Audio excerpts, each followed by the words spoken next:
खुशामदीद। कभी सोचा है कि कुछ कहानियां खास तौर पर जो ऑनलाइन मिलती हैं एक दूसरे से इतनी मिलती जुलती क्यों होती हैं?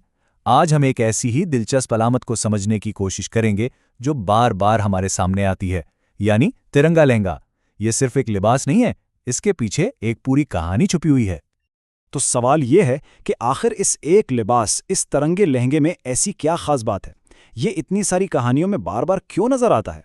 चलें इस राज से पर्दा उठाते हैं और देखते हैं कि इसके पीछे क्या है। अच्छा, तो इसकी तह तक पहुंचने के लिए हमें दो अलग अलग कहानियों को देखना होगा जिनमें चार लड़कियां मरकजी किरदार हैं। और मज़े की बात यह है कि इन दोनों कहानियों का मरकजी ख्याल एक ही है कि जो जैसा दिखता है ज़रूरी नहीं कि वैसा ही हो। तो देखें, कहानी की बुनियाद कुछ यूं है। एक तरफ है नेहा और मानिया, ये दोनों काफ़ी स्टाइलिश, अमीर और थोड़ी खुद पसंद हैं। और दूसरी तरफ हैं काजल और दीपा, जो बिल्कुल सादा, आजिज और बहुत मेहरबान हैं। ये किरदार एक दूसरे की मुकम्मल जिद हैं और जाहिर है यहीं से कहानी में असल टकराव शुरू होता है।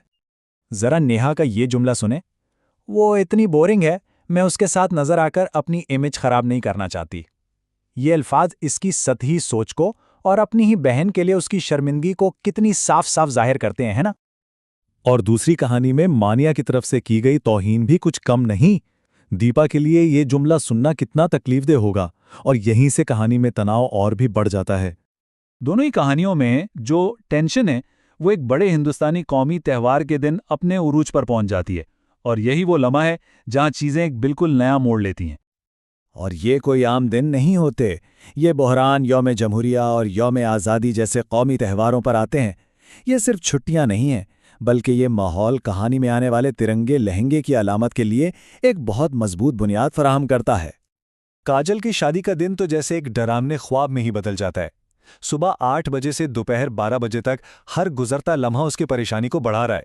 सोचें, मेहमान आ चुके हैं और दुल्हन के पास पहनने के लिए उसका जोड़ा ही नहीं है। दूसरी तरफ स्कूल का मुकाबला भी एक खतरनाक मोड़ ले लेता है। दीपा ट्रॉफी जीतती है, लेकिन मानिया हसद की आग में जलकर उसे धक्का दे देती है, जिससे खौफनाक हादसा हो जाता है। बस इन 3 जुमलों में पूरी कहानी का रुख ही बदल जाता है। तो अब हम आते हैं कहानी के सबसे अहम मोड़ पर। ये वो हिस्सा है जहां हमारे इब्तिदाई तासुरात बिल्कुल चिकनाचूर हो जाते हैं और किरदारों की असलियत सामने आती है। लेकिन इससे पहले कि हम देखें कि आगे क्या हुआ, चलें एक दिलचस्प चीज को समझते हैं जिसे कहते हैं छुपी हुई सच्चाई। कहानी में ये वो लम्हा होता है जब किसी किरदार का कोई खुफिया काम सामने आता है और हमारे पहले तासुर को मुकम्मल तौर पर गलत साबित कर देता है। और यही नेहा का किरदार मुकम्मल तौर पर बदल जाता है। जो बहन मतलब परस्त लग रही थी, वो दरअसल एक मोहब्बत करने वाली फनकार निकलती है, जिसका एक खुफिया और बहुत ही शानदार मंसूबा था। और नतीजा क्या निकला? जिससे काजल बोरिंग और खुद से कमतर समझ रही थी, उसी बहन ने उसकी शादी बचा ली। नेहा की खामोशी और दूरी दरअसल मोहब्बत और कुर्बानी की एक गहरी तैयारी थी, जिसने सबको हैरान कर दिया। चलें अब दूसरी कहानी के क्लाइमैक्स पर आते हैं।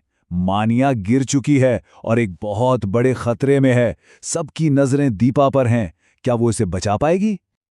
लेकिन यहां सवाल ये पैदा होता है कि एक गरीब सादा सी लड़की अपने अमीर और ताकतवर बदमाश को कैसे बचा सकती थी? आखिर उसके पास ऐसा क्या था जो किसी और के पास नहीं था? और जवाब बहुत हैरानकुन है। उसने मानिया को अपने लंबे बालों से बचाया। जी हां, वही बाल जिनका मानिया ने मजाक उड़ाया था, आज उसकी जिंदगी बचाने का जरिया बन गए। ये इस कहानी का सबसे ताकतवर और अलामती मोड़ है। और इस बहादुरी का सिला देखें। दीपा ने ना सिर्फ एक जान बचाई, बल्कि उसने अपनी बदमाश का एहतराम और दोस्ती भी जीत ली। उसके साथ साथ उसे इनाम और 12वीं जमात तक मुफ्त तालीम का स्कॉलरशिप भी मिला। उसकी अंदरूनी ताकत ने उसकी पूरी जिंदगी ही बदल दी। तो ये दोनों कहानियां तिरंगे लहंगे की इस मुश्तरका अलामत के साथ हमें आखिर सिखाती क्या है? यहां देखें तो पूरी कहानी का निचोड़ सामने आ जाता है। नेहा और मानिया दोनों को एहसास हुआ कि उनके इब्तिदाई फैसले कितने गलत थे। उन्होंने सीखा कि जिसे वो कमजोरी समझ रहे थे, दरअसल वही सबसे बड़ी ताकत थी।